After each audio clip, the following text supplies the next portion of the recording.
Chicken தண்ணி குழம்ப வாரத்துக்கு 7 நாள் கொடுத்தாலும் பொட்டாட்ட சாப்பிட்டுக்குவேன். எங்கள் ஊரில் எந்த ஹோட்டலுக்கு போனீங்கனாலும் என்ன வாங்கினாலும் இது ஃப்ரீயாக கொடுப்போம். அவ்வளோ பரந்த மனசுக்காரங்க நாங்கள்லாம். ஆமாம், இவர் பெரிய கப்பல் வியாபாரி. ரைட்டு. மட்டன் சிக்கன் எது வேணாலும் போட்டு செய்யலாம். முக்கியமாக நிறைய எலும்பு வேணும்.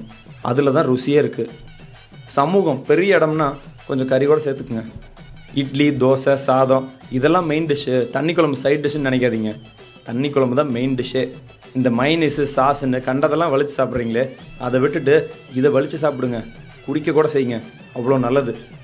ஒத்துக்கிறோம், 2 இட்லிக்கு 2 லிட்டர் குழம்பு ஊற்றி சாப்பிட்ற குரூப் நாங்கன்ட்டு. நீங்கள் இப்படி